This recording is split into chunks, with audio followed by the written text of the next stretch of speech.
सर्वेषु सर्वदा।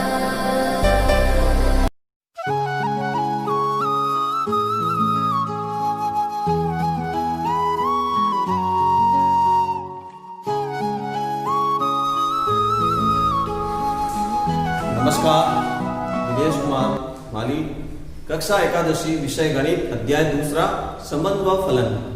हम जो अध्याय कर रहे हैं फलन, विभिन्न प्रकार के फलन और उसके आलेख के बारे में। अभी हमने 3 प्रकार के फलन पढ़े थे। आगे कुछ और फलनों के बारे में कुछ हम पढ़ते हैं। हमारे पास में एक फलन का नाम है जो है परिमेय फलन, रेशनल फंक्शंस। क्या होता है परिमेय फलन? यदि कोई फलन fx अपॉन gx के रूप में, ये फलन इस प्रकार से बनेगा fx अपॉन gx, परिमेय भिन्न। आपने परिमेय भिन्न के बारे में पढ़ा वही, तो fx अपॉन gx एक प्रकार का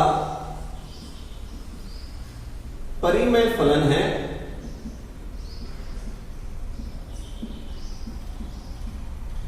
जहां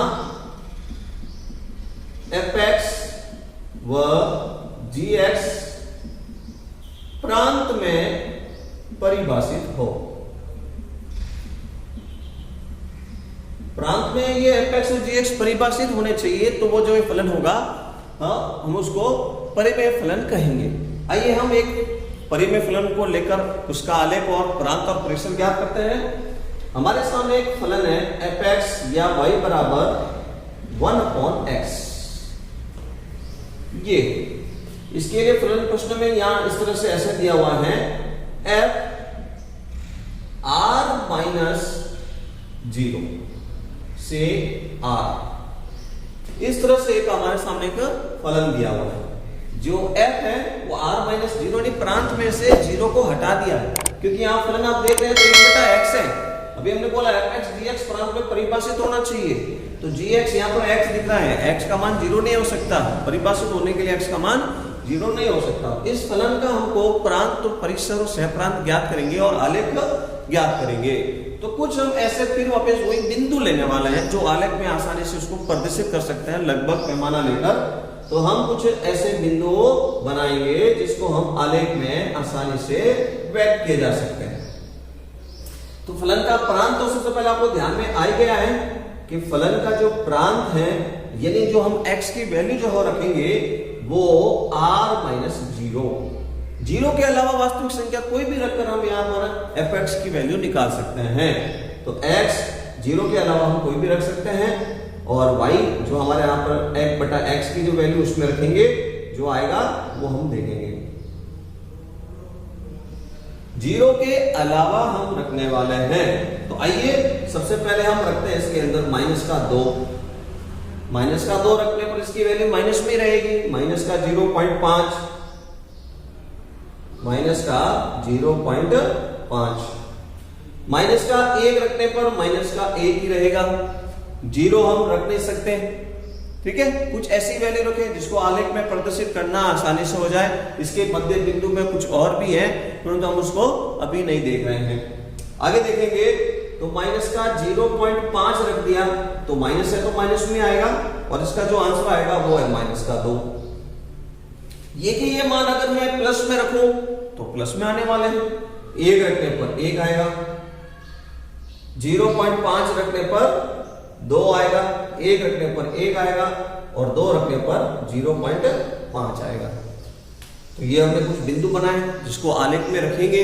तो ये भी एक बहुपद जैसा ही है, परंतु बहुपद नहीं कह सकते, इसको परिमेय भिन्न फलन कहेंगे। बहुपद के अंदर हमने देखा था, तो हमने बोला था x की घात n, तो n का मान ऋणात्मक नहीं होना चाहिए। तो यहां पर प्रांत हमने लिख दिया r माइनस 0।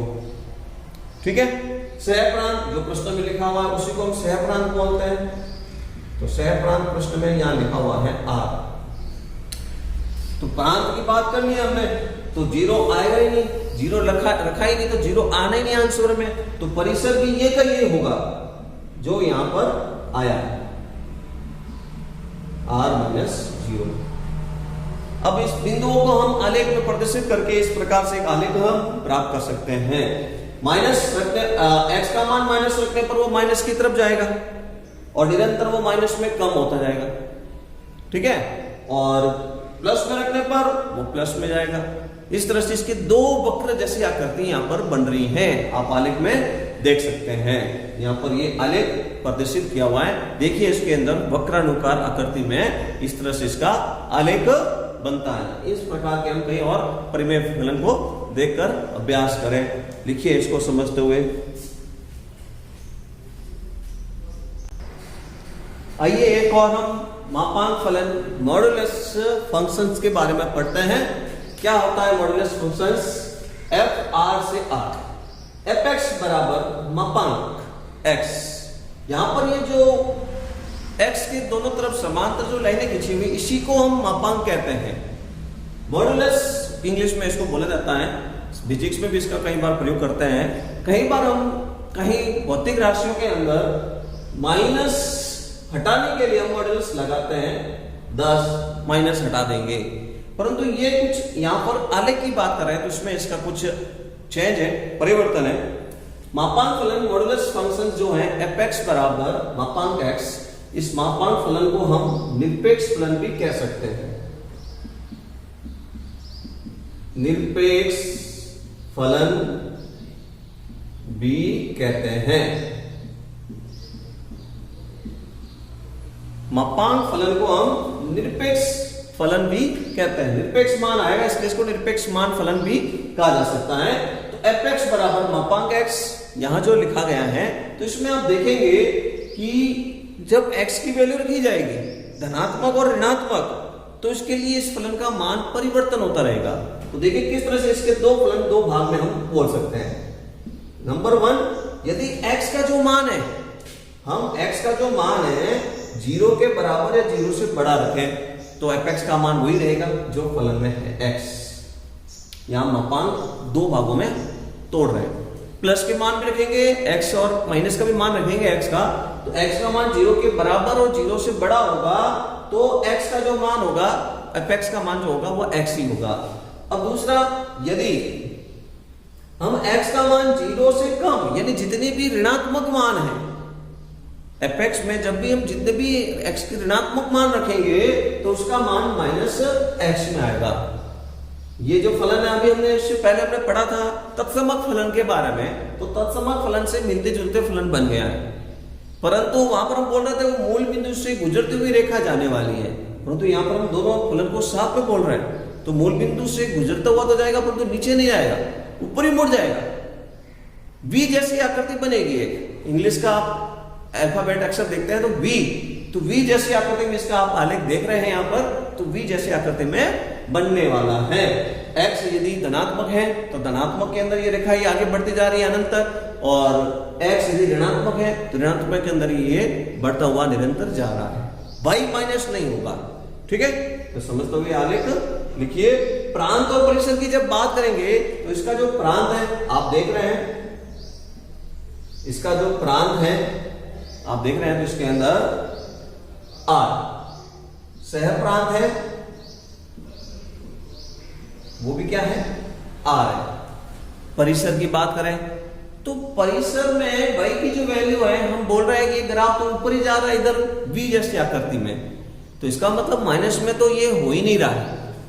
तो परिसर में आप इसमें लिखेंगे, आप अगर इसके कुछ ऐसे 2-3 बिंदु लिखे, तो बिंदु में हम बात कर रहे हैं, तो देखिए x और ये मापांक x, -2 रखा तो 2, -1 रखा तो 1, 0 रखा 0, 1 रखा तो 1, 2 रखा तो 2, वो के वो मान आने वाले, प्लस नहीं आएगा, मापांक होने से प्लस नहीं आएगा।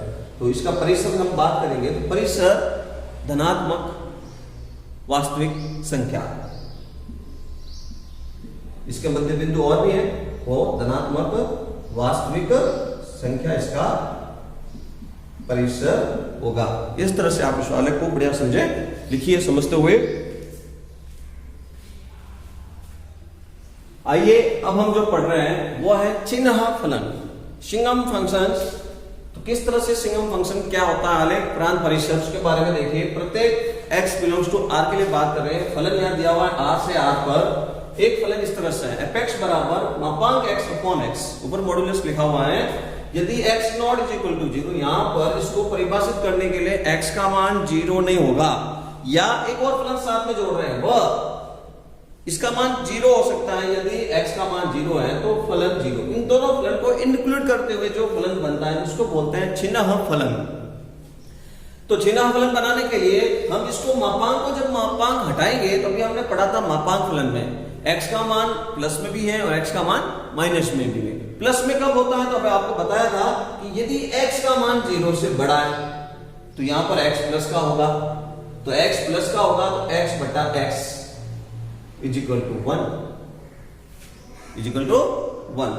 ये कब, जब x का मान 0 से बड़ा होगा तब की बात कर रहे हैं।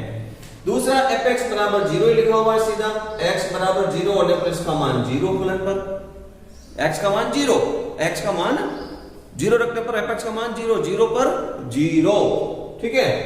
तीसरा जो फलन हो जाएगा x का मान 0 से कम, x का मान 0 से कम रखेंगे, मापांक x को जब हटाएंगे इसकी जगह लिखेंगे माइनस x, मापांक वाला फलन हमने पढ़ा है, तो minus x upon x is equal to हो जाएगा -1, माइनस x अपॉन x का मान कितना हो जाएगा -1। अगर हम इसका कुछ ऐसे 4-5 बिंदु बनाए तो 4-5 बिंदु इस तरह से बनेंगे,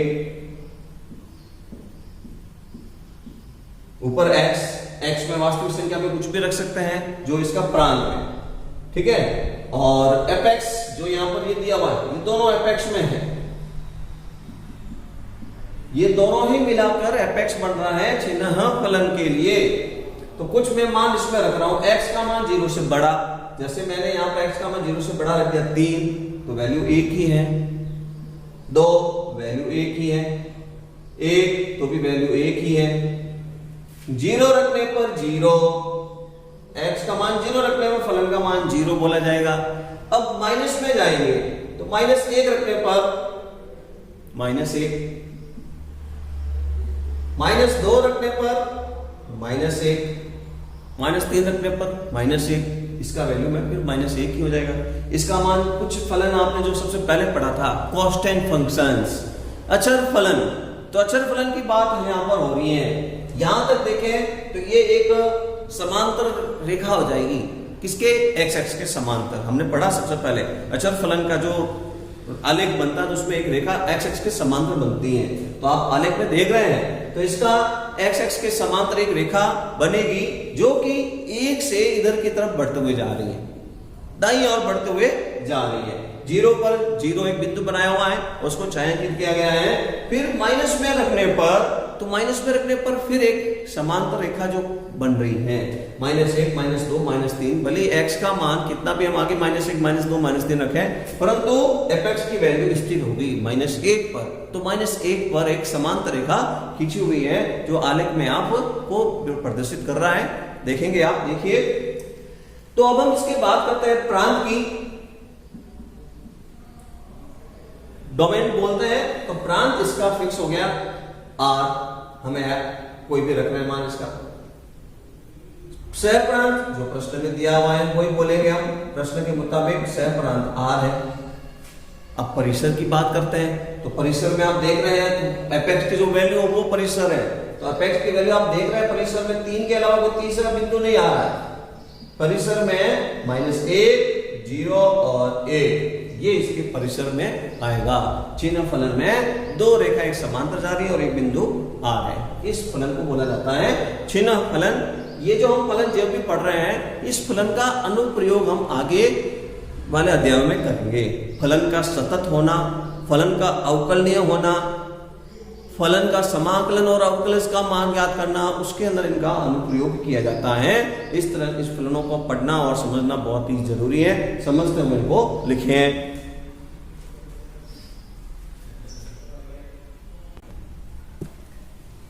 आइए अब हम प्रश्न के बारे में, और एक जो फलन नया महत्तम पूर्णांक फलन, ग्रेटेस्ट इंटीग्रल्स फंक्शंस, एक इस तरह से फलन होगा, बड़ा कोष्टक में x का मान दिया हुआ है तो इसका मतलब समझ आए कि ये एक महत्तम पूर्णांक फलन है।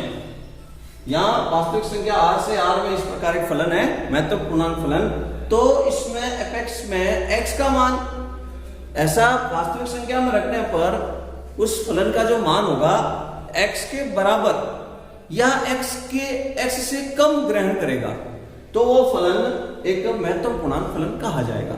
तो आइए इसके ग्राफ के बारे में हम कुछ चर्चा कर रहे हैं।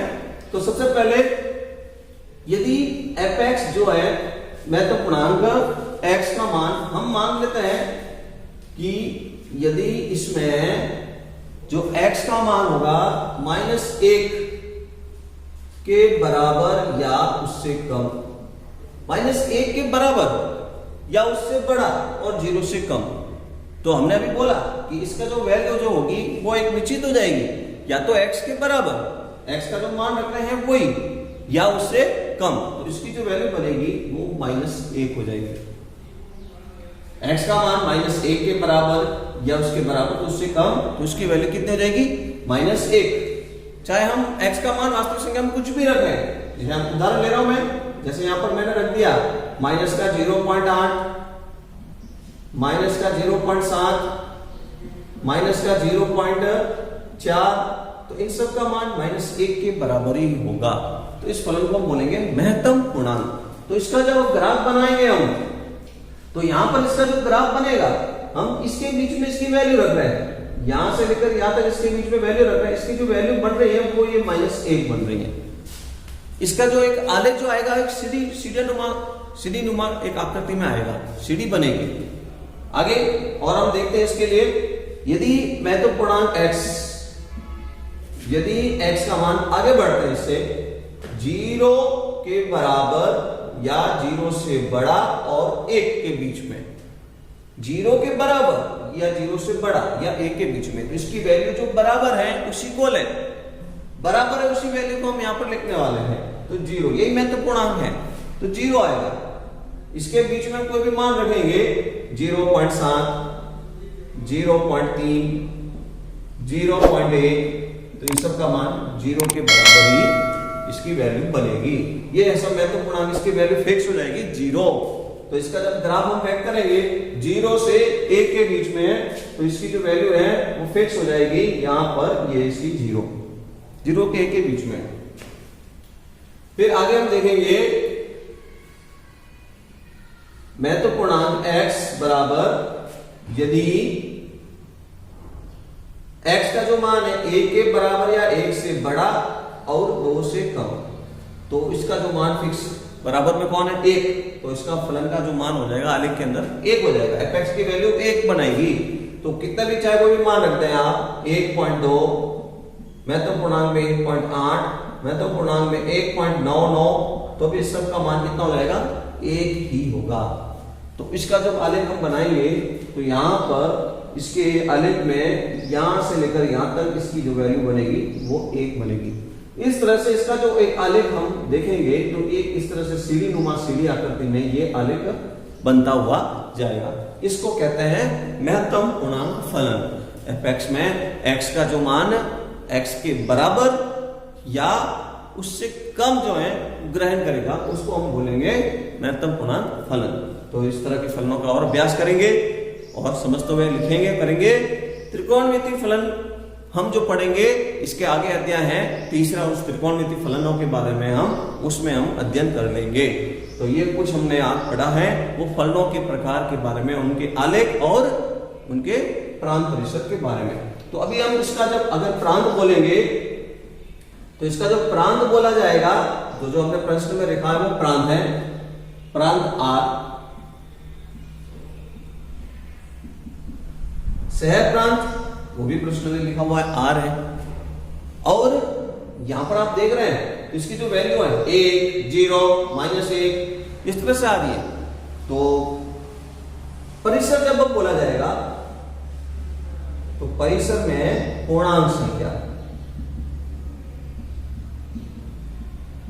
पूर्णांक संख्या में कौन सी, प्लस में और माइनस में दोनों इसमें पूर्णांक संख्या शामिल हो गई है, वो इसका परिसर कहलाएगा। तो समझते हुए करें इसको।